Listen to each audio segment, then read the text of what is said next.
Welcome to the Town Council Forum. I first want to thank our two candidates who are prioritizing us, the voters, over all the many other things that they could be doing. Thank you. And thank you to everybody for coming out. I said it earlier, I personally think we focus a lot on state, we focus a lot on federal, but I think our most important races are local. And partially because they're nonpartisan, so we're like voting for the people that represent what we want in our community and improving our community. And with that, I'm going to introduce Calvin Dorsey. If you're just now joining us, he is our moderator. He is CEO of Calvin Dorsey Management. I'll take the promotion.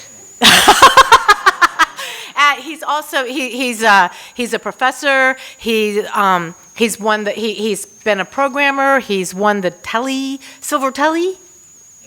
I'm trying to do this from memory, and which is an international award, by the way. He is very erudite, and I have a lot of respect and esteem for him, and I feel very fortunate to have him join us as our moderator today. So, welcome, Calvin. Thank you. Representation on the town council is very important. Would you agree? Yes. We've got two candidates tonight, Brad Ruthrauff and Chris Drew. I've already gone over the rules with them. Let's get started. Brad, what are your qualifications or civic involvements that make you a good fit for town council? Well, thanks, Calvin. I first want to say thank you for having us also. I've actually gone through the Citizens Academy in 2015, which Flower Mound has, so that it gives you a broad perspective of how the entire town works, from police to fire to the staff, etc. And in 2015, I also was placed on the Planning and Zoning Commission Board, and I'm still there. This is almost 8 years, and I think that helps a lot because planning and zoning basically is the final board before it gets to town council that's making a recommendation to the council. So I always tell the council we do the heavy lifting. We look into the details of any application that comes through, and we try to make the best decision and to help the council decide what they want to do. And I've also been involved in other things, like I recently was on the bikes, hikes, trail system that Flower Mound has. We're looking at revamping it, so we had a committee to do that, and we're going to be extending it and widening it and making it safer. And we also looked at the cyclists in town to make sure that those who cycle have safety as well. So I've been pretty involved for a while, and I feel like at this stage I'd like to take that knowledge and serve the town in the next capacity for town council. Thank you, Brad. Chris? Yeah. So my name is Chris Drew. I am a lifelong resident of the Flower Mound area. I grew up here. I went to Marcus High School. And then I went off to get my degree in mechanical engineering, and then went to get my business degree, my master's in business. And then how I got more involved with the municipality was resident advocacy. So I was one of the residents going up to public comment, trying to fight for quality developments within our community. And then that slowly changed into planning and zoning, getting more involved at the local level and approving and questioning our developments. So on top of that, I also have over a decade of automotive and budgetary management experience that I want to use on town council and make sure that we make fiscally responsible decisions, that we can reduce traffic. And then, yeah, that's a little bit about me and why I'm running. Appreciate you all coming today. Thank you, Flower Mound Democrats, for hosting tonight. Stay right there. You get the next question. It's a three-part question for a mechanical engineer. What is your understanding of the master plan? Do you approve of it as is, or do you think it should be updated or revised in any way? So I am a huge supporter for the master plan. Everything I've done in the past has been about supporting the master plan and making sure that we have quality developments that match our master plan. So our master plan it's a long-term vision for our town. Every time we amend it, we destroy that vision. We hurt it. And that's how I kind of started getting involved. I started getting involved because the previous town councils had amended and changed the master plan and caused issues with schools and houses. So I'm a big supporter of the master plan.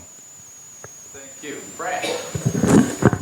Yeah, it actually says, if you go to the town website, the master plan is a blueprint and a guide for the vision of Flower Mound. It's also there to make sure that economically we are strong and stable. And, we want to be that small town feel without losing that. And that's, I believe, heavily in the master plan, big time. I looked up, there's been 146 changes to the master plan since 1994. So unfortunately, whether we like those changes or not, changes create other changes. And so you kind of have to work within that. I will say, when I think about what it says, that it's a guide, I think those who put it together a long time ago thought ahead. They knew that technology was going to change, the way we live our lives, what types of homes we live in are going to change. And so they actually allowed for amendments to be in there. If amendments weren't allowed, then there would have been zero. So I think what we have to do is make sure that we have, smart, controlled, measured growth using the master plan to make sure we have a dynamic community. And I will tell you, I moved here 24 years ago, and everything was a 2-lane road, and Flower Mound wasn't on the map. And since then, the population has doubled, and Flower Mound's ranked the 4th best place to live in the United States. So I think what's happened is, even though there's been some changes, the town council's done their best work to make sure they were effective changes that actually benefit all of us who live there today. Thank you, Brett. Hold that mic. Research shows that the highest performing teams are also highly diverse in race, age, religion, and background.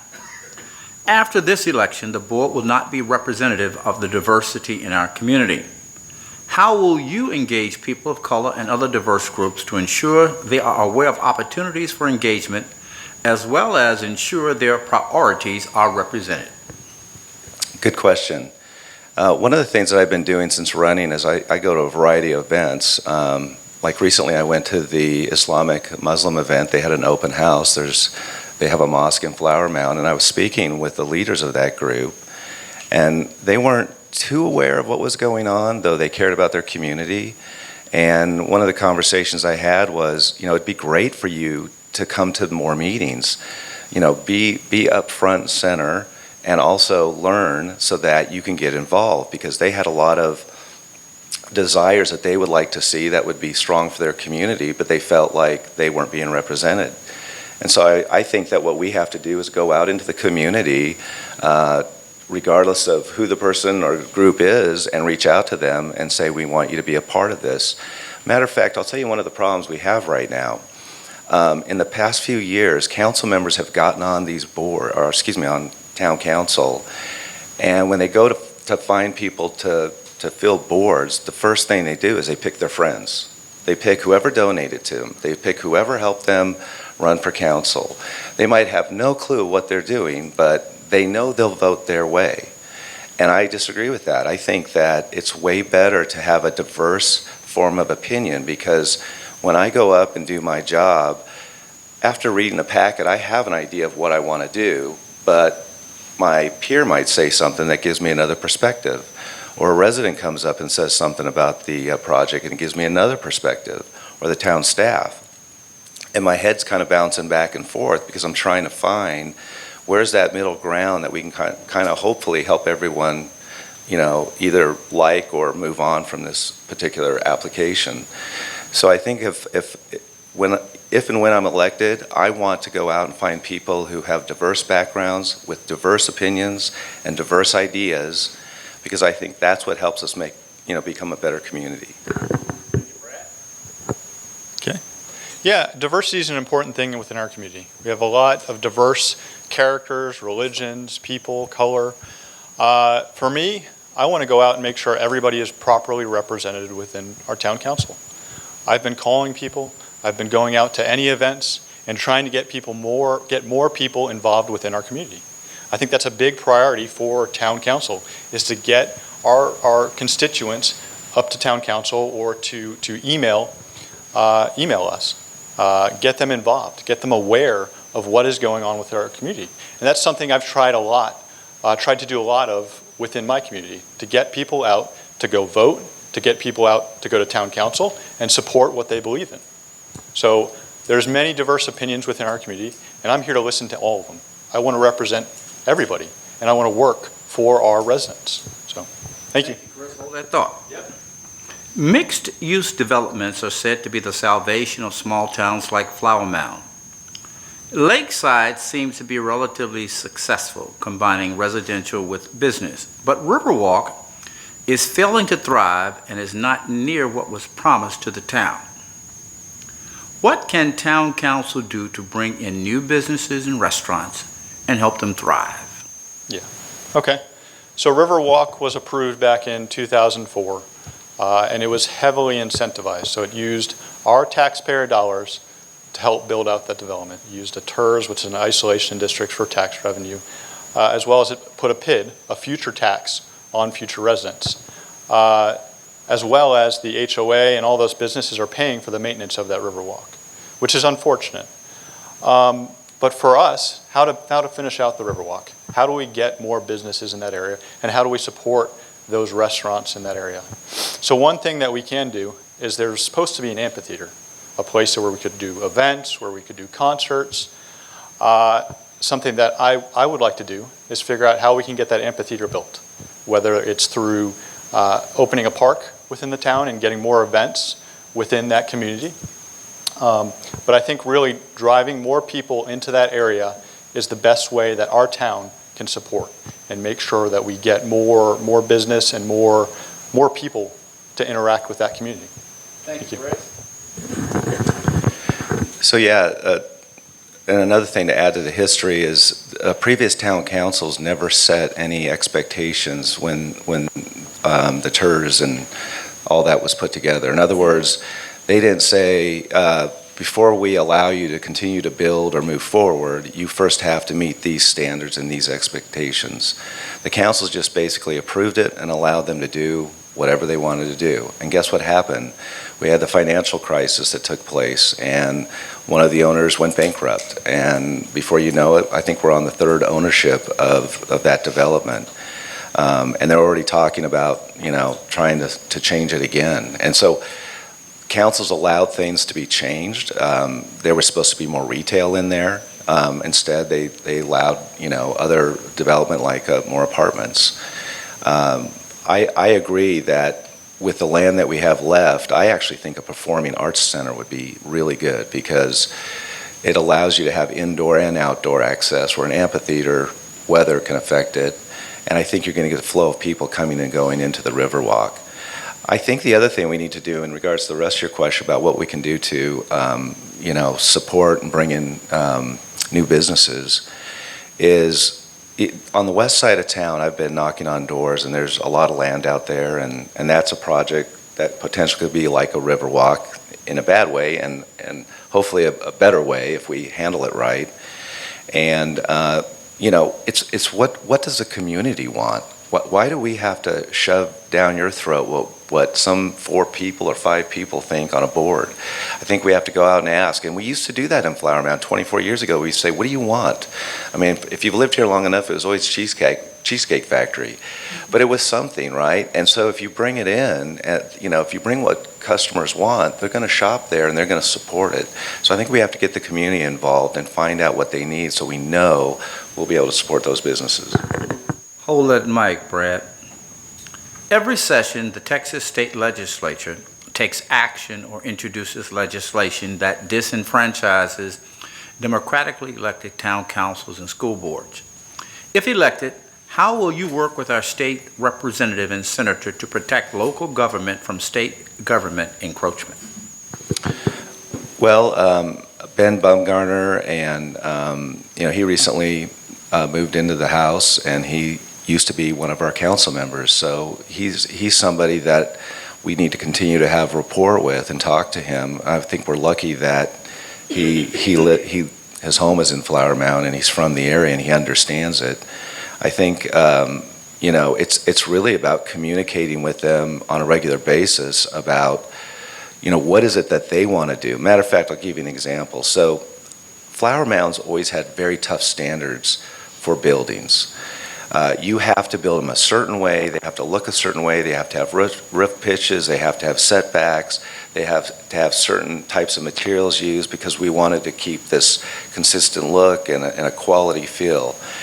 And what they did in Austin is a group of people ran a bill through that said you can't have any expectation on how what type of materials developers use on their product.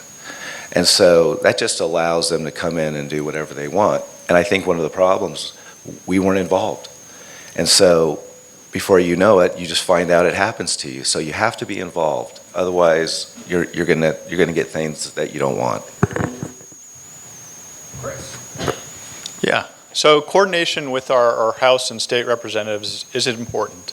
Anything that takes away from the power of the local government is unfortunate. I think we need to honor the democratic processes. You should have representation that represents your views at a local level. So one thing I've been trying to do is I've met with a few different representatives trying to advocate for some of the things that I'm hearing from our residents.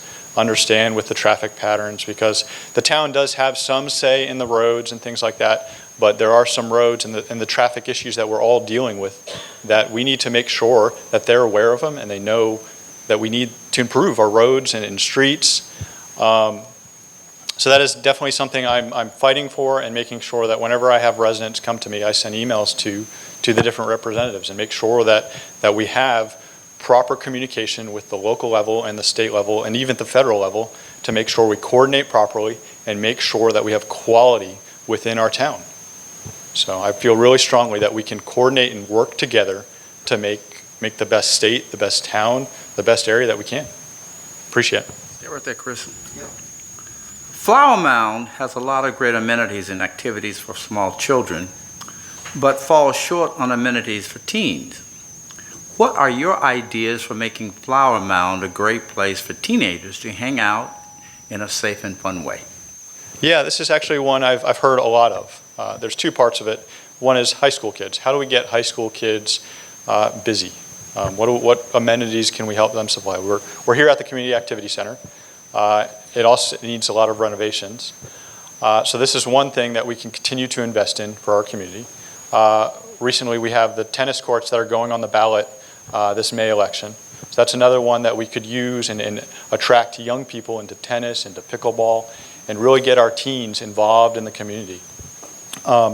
Another one that I've seen a lot of people advocate for is how do we get our young people to come back to Flower Mound when they go to college and leave. And I think that's something we can advocate for. We can figure out what those younger people need within our community and try and develop those uses within Flower Mound. And I think one of the big things that I keep hearing is high-paying jobs. And we have a lot of development out west. And I think that bringing high-paying jobs within Flower Mound is a great way to attract our family members, our friends, back to Flower Mound, to provide them with a future that we can all enjoy, a family, getting our family to come back to our community. So, thank you. Yeah, we definitely have the tennis and the pickleball coming up on a bond election here in May. And I think we could also build a second CAC on the west side of town. We should plan for that because there's a pretty big distance between the two areas, and it doesn't make sense. And plus, this one will become overcrowded. So I think that's a challenge too. I think one of the things that would be interesting is that why are we not reaching out to the teachers in the high schools and trying to coordinate with them activities where they can tie in to what the town does. There's so many things that the town does, whether it be the police force, the fire department, it could be the town staff, bringing them to all the different board meetings, getting them involved and seeing things a little differently. we definitely could build more ball fields, which we're doing activity-wise, but I always see activity isn't always just physical activity. Some of it's mental activity. It's getting them involved in opportunities that keep them busy but keep their minds active. And I think government is actually a pretty interesting place to be when you see the different boards. For example, there's the Parks Board. I mean, imagine bringing a group of young individuals to the Parks Board and getting their feedback on what they'd like to see in a park. Now, sometimes a park is kind of made up mostly for, maybe grade school. So when you're 15, maybe hanging out at a park isn't where you want to be. But if there was something at the park that you were interested in, why are we not asking for their feedback? So thank you, Captain. I've got a technical question for you. It is my understanding that the cluster ordinance in the Cross Timbers Conservation Development District was recently removed by Town Council. Would you be in favor of reinstating it at some point in the future? Why shouldn't it have been removed? Why shouldn't it have been removed?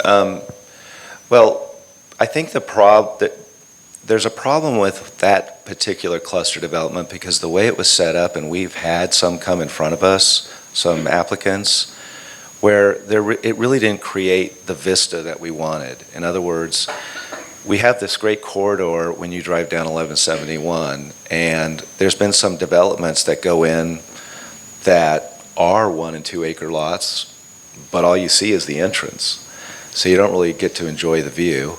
And then the clustering, when it was put together, it kind of gave the developers the opportunity to determine where everything would go, and it didn't create a vista view. So, all the product that they were building was, they wanted it to be close up on the street.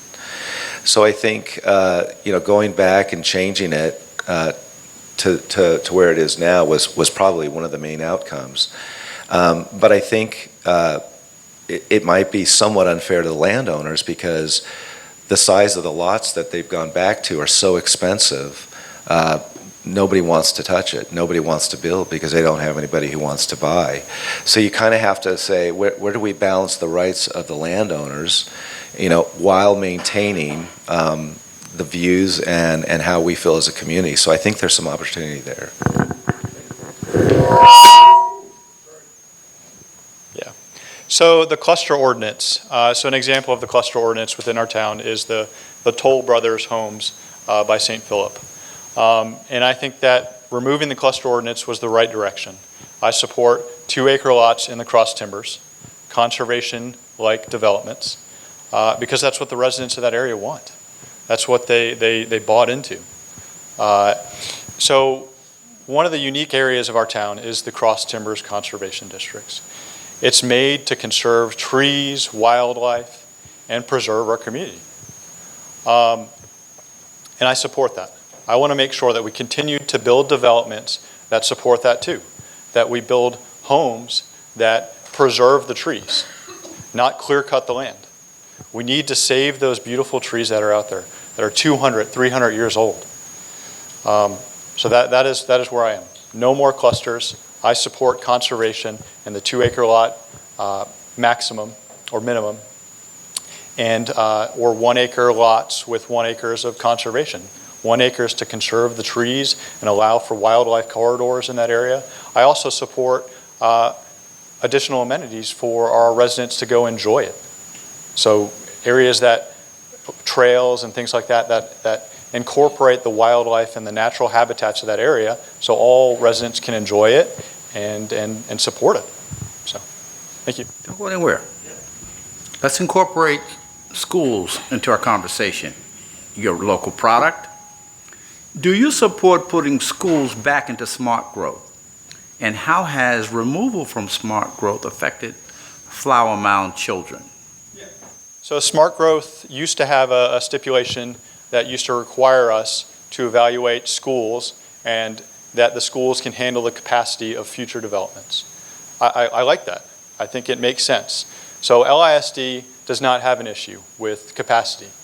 But our other areas of town like Argyle and even maybe Denton, it's a good thing to coordinate with our schools. It's reasonable to provide information to our schools on what the developments are coming up, what population density are coming on, and to work with them.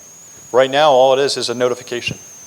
So I've worked with a couple of the Argyle ISD Board of Trustees just to get their opinion and understand what their perspective is. And they actually want to use it as a model because Argyle ISD is across 3 or 4 different municipalities.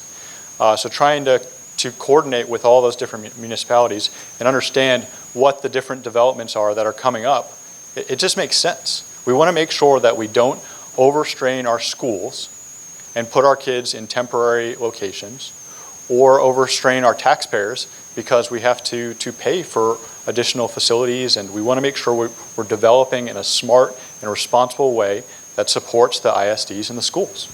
So, thank you. Well, the schools say no. So it used to be part of it, and what happened, the reason it was taken out was because the schools had given feedback to the town that said, you're actually deterring what we do.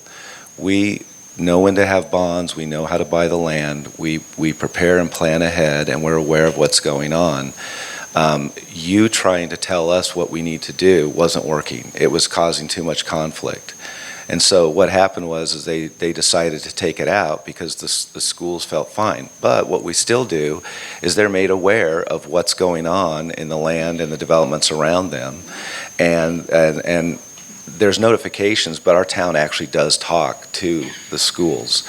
So it's not just I hope you see the notification. They're aware of what's going on. Matter of fact, what brought this up recently was ISD in Argyle. So when the first property was being considered for zoning, there were residents concerned and brought up, say, hey, how's this going to affect our schools? Are we going to have enough schools to support all the people that will be moving here? And so they were concerned, and it was brought up to the schools. And really, it's a 20 to 40 year project. And so the feedback we got from Argyle ISD is we're fine. We believe that we have the right amount of schools and we have the right amount planned, and we're okay. So far, that's what they've told us. And so our hands are kind of tied after that. Still in the hot seat, Brett. Got another technical question for you. Is everybody familiar with the TIRZ, what that means? Okay, Brett. Explain your views on using tax increment reinvestment zones as a source of public funding. Should amenities such as the proposed Western CAC Community Activity Center be approved by future town councils which collect tax revenue from a TIRZ, should they be put on a ballot to let residents decide, as is the case with the current tennis center proposal? So a TIRZ, basically what it does, it takes the current land that's available and sets aside the current tax that's coming to the town. So whatever property this would be, the town would continue to receive the same amount of tax it's getting today, undeveloped. And what they do is they use the tax revenue and put that back in to get the infrastructure set up. So you're talking about major roads, sewer, water, that type of thing. Because you really can't start building until you have that set up. And what it does basically in the long run actually saves the taxpayers money, because when the project gets done quicker than what it would have been without a TIRZ, we actually get the full amount of revenue coming in when it's completed, and it actually reduces taxes in the long run for the town, because you're bringing in more revenue than you would have been had you let the developer do everything from square one. And usually it's for big projects that you're looking at this, because you're trying to get things going quicker, especially for the community who is asking to have a grocery store or other amenities that they're having to drive far for. So the way I would look at the TIRZ, though, for this area is how long is it? Because some TIRZ can be 20 years long, some can be 10 years long. So it's a determination of, how long do we help and support you to get this up and running so that it can get developed sooner. And so I think that's the one piece we need to look at before I could say I would support. Yeah, so I am 100% against TIRZ unless we can figure out a way that it improves the quality of life of our residents. So a TERS is a government incentive to incentivize development, okay? So it isolates any future tax revenue in that area, and it doesn't go to the general fund. So instead of providing for police and fire and other town functions throughout the town, it's isolated to that small area of town. And then the rest of the town has to pay for the police and fire. So we, the current residents, would pay for the police and fire of that future development. So we've also seen that on the other side of town, the Riverwalk is an example of a TERS. It isolates that tax revenue for 10, 20 years. That's revenue that we can't put into our general fund and reduce the taxes of our overall community. So right now, the Riverwalk has a TERS. There's about $7 million in it. We're about to end it. We can bring that money back into the general fund and reduce the tax rate for all residents. And I want to continue to do that with developments out west, with developments throughout town. So, thank you. Let's switch gears to First Ranch. If First Ranch comes before the town council in the future and asks for more multifamily residential on the west side of town, would you be in favor of it? Why or why not? Yeah. So I think one of the big things that you've probably seen about me is no more apartments in Flower Mound. We have about 3,500 built right now and 7,000 that are approved and entitled, and there's 6,000 out west on First Ranch. So it's a very high density development. It's primarily all rentals. There's about 3,000 townhomes and single family residents in it. So it's primarily a rental community. And unfortunately, there's nothing we can do about that. We have to support that development as it's been approved. But what we can do is make sure the developer is held accountable for the promises he's made to the town, which is the commercial. So the commercial will bring a lot of tax revenue, a lot of amenities to the west side of town, and it'll help the overall town provide for the community. So I would not support any additional high-density apartments in First Ranch, period. We need to hold that developer accountable for his promises. Thank you. When I told you earlier about what got me motivated to get involved in the town was our community had close to 800 apartments trying to be built right at our front entrance. And it didn't make sense to me because the transition didn't make sense. It wasn't zoned for apartments, it was zoned for homes, and we were surrounded by homes. So I fought against that because the transition just didn't make sense. I think most people buy their property knowing what, if there's available land around them, what's going to be built. And so I think you have to, that's the biggest issue you have to look at. When the zoning was approved out west, there's nothing built out there, right? No one lives there. So when on the land that's going to be developed, and on that land that's going to be developed, when they start building, people will know ahead of time of what to expect. So I understand why that was approved, but plus we didn't have a choice because it was part of use. We have no choice. It's part of the code. So I think the other thing is that I don't know what's going to happen in 20 years. I was just talking to someone earlier here that, do you know how many people are baby boomers that are retiring, that are constantly moving out of their homes? I have parents who've moved out of their home because they're 85 and they're too old to hang on to a house. Guess where they moved? To a multi-unit. And we were even talking about one of the things that we should consider is those are people that actually stay in town and support the town and are not transitional. And so I think that that's something that's going to change. 20 years, we're going to have differences. Am I advocating for apartments? No, I'm not. But again, like I said earlier, I don't just close my mind to everything because things can change, so I'm always open. It just depends on what the situation is, what the residents want, and what makes sense. And I'll vote no if that doesn't make sense. But if people want it, I represent them. We got to figure out how to make it work. Thank you, Brad. Let's switch gears and bring the schools back in for a moment. We see a big drop in enrollment in Flower Mound schools. largely due to the inability of young families to move here. What can the town council do to attract young families and help with affordability? Well, Chris is a great example. He moved into a high-density community because the prices, I'm sure, were more affordable than if he had moved or tried to buy a 2-acre lot home. And so there's this big fear of low density. Low density is just the worst. You got to have low density. Everything else is horrible.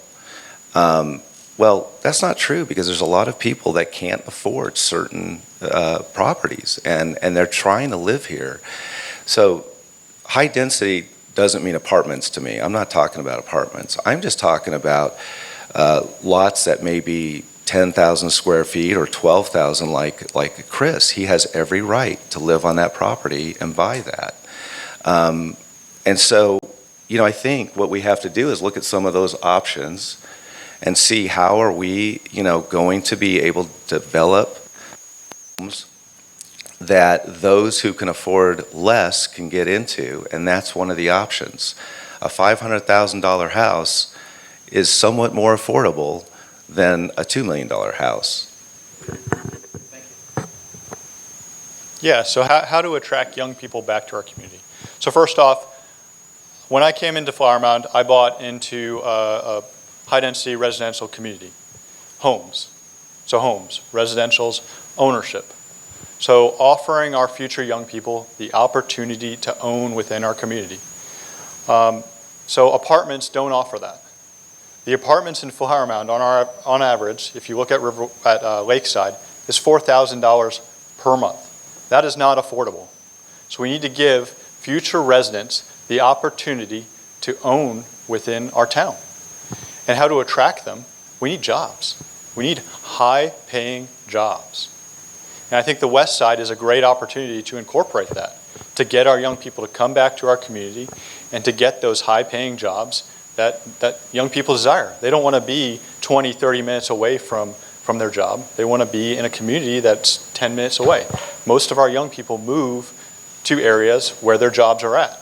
I moved to Flower Mound because I have a family. I have a 5-year-old daughter, and we have great schools. And we have one on the way. And incorporating the schools and future jobs into our community so that young people can move back and enjoy the same quality of life that you and I all enjoy. I think that's an opportunity that we need to explore and find different routes to support that. And I think jobs is the number one thing we can do. So, thank you. Are development impact fees where they need to be? Should they be raised or lowered? Please explain your reasoning. Yeah. So development impact fees are charged at 100%. So a developer is charged 100% of what they require the town to do to the development. I support that 100%, because if we reduce them, which my opponent just recently asked the town to investigate, we're asking the residents to pay for development. We're asking to use your tax dollars to pay for development. And that's unacceptable. We're paying enough in taxes. Year over year, we're seeing 10% increase on our appraisal values. That is unacceptable. We cannot tax our residents out of our homes. The best thing we can do is to reduce the tax rate for our community and not incentivize development. We need to be responsible about the way we spend our tax dollars. Thank you. Well, I disagree. The taxpayer isn't footing the bill. It's the person who ends up buying the home or, going into the business. Because what happens is when you raise those fees, you think they're not passed along. They are. They're passed on to everybody else. So we're talking about affordable housing, for example. If you say we want to charge you more to get this done, then they're going to pass that fee on, and then the person who's trying to get the affordable home is going to be more challenged to purchase that. So the other thing is it also squashes development because it becomes so expensive that the developer says, I can't give you what you need. Chris was actually totally against First Ranch. He got up and spoke completely against it. Now he's saying he wants high-paying jobs in First Ranch. I think the thing is that we're only going to get First Ranch built if we work together and find a way to bring in the right quality amount of product, and we have to do that by looking at those impact fees. Now, the main reason I said we have to look at it is because they wanted to raise it further, but I'll tell you what we did as a town. We went around and looked at other towns to see if we were equal to them, and we weren't, and we adjusted it to that. I just don't think we should go past that. I think that prices us out. Stay right there, Brad. Public transportation. What is your perspective on the need for public transportation in Flower Mound, and should the town enter into an agreement with DCTA? Most of the residents are not for it. They have told us that they're not for it. I think because of where we're located and where it's used, it just is not something that the Flower Mound residents want. I think we're a different community that people like to drive, and they're fine getting around from point A to point B without using it. A real good example, unfortunately, is the train that goes through Louisville. If you go looking at it, I've talked to people, how often have they used it, and it's like very rare, and when you get on it, it's pretty empty. I'm thinking that Flower Mound was more interested in using it, they would. If we, though, had the residents coming forward and saying, let's change that, then absolutely we look at it. Yeah, so I am not supportive of DCTA in our community, and the reason is because it's going to cost too much. DCTA has come to us and told us that it'll be $7 million a year committed to provide DCTA service to our community. There is some need for public transportation, and we have a system of ride sharing, which is very affordable. It's about $60,000 a year for one ride share van to help with seniors and people who don't have cars, and we can scale that. We can scale it up and down and adjust it, and I support that. Right now, we're not paying a lot for it. I don't want to sign our taxpayers up to a $7 million subscription every year. It just doesn't make sense when people are going to be not using it. I mean, you look at the way Highland Village, they're all empty. Everything is empty. So I think ride sharing is the best approach for us to do public transportation. Thank you. Thank you, Chris. It's time now for our final question. Chris, what separates you from this gentleman? So I keep reiterating the same points, and I think that's what differentiates me from my opponent. I support no more apartments in our community. They don't improve affordability. I want to make sure we add ownership within our residential community, so more homes. Number two, I'm fighting for lower taxes. It is unacceptable for us to see 10% over year. And yes, maybe that's only $200 for the average homeowner, but that adds up. It's $200 the first year, $400 the second year, $600 the year after that. It is unacceptable. And then last, I'm fighting for the master plan. We have a comprehensive plan that defines where things go, and we need to make sure we honor it. The only reason we should ever amend the master plan is if we can improve the quality of life of our residents. So thank you all. Thank you, Flower Mound Democrats, for hosting today. Please get out and vote on May 6th. Thank you, Chris. Well, I'm for smart, controlled, managed growth, and that brings high amenities and merit with it, and it's for what the residents want in their area. I also believe that we can get there by using the master plan. It's a blueprint that guides us to make sure that whenever we do develop, we develop in the right way, and we make sure that we take care of everything like the trees and all the beauty that we want, because we actually have an ECC that looks at this and says we can or we can't take out trees, and they're phenomenal at it. That's why Flower Mound still is wonderful and rated the 4th best place to live in the United States. And last, by doing the smart, controlled, managed growth, we can lower taxes. Because with growth, we need to change the tax base. Right now in Flower Mound, residents are paying 80% of the town tax, and commercial's paying 20%.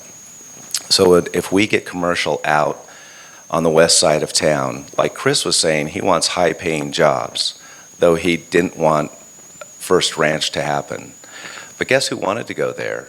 Schwab, Fidelity Investments, and JP Morgan. And that was going to bring really nice commercial along with individuals who were going to live in Flower Mound and pay taxes. So I think that's one of the main differences that are between he and I is no, it can't just be the answer to everything. We have to find solutions. And I think what makes me the better candidate is I've been doing this since 2015. Chris just got on planning and zoning about 5 months ago. He's learning, but there's a lot to learn. And so my concern would be I don't know what he understands about the whole process. So I think experience matters. I appreciate the time tonight. My website is bradforflowermound.com. My phone number is 214-532-7662, and I would love to earn your vote. Thank you. Thank you, both candidates. And I just want to say a few thank yous myself. Thank you to the Flower Mound Area Democrats Executive Board, and especially Mary Infante, who pulled this together for the first time. I've done this twice before, and it's really hard. And she came through great. I also want Andrea Sanders for being our timekeeper, Antonella Longo for working through the questions with us. The questions, by the way, came from the community, and we just went through them. And of course, our AV team, Ron Huber and David Stanaway. And last, of course, thank you to the candidates. Last, but not at all least, Calvin Dorsey, our moderator. Thank you for taking the time to come out here.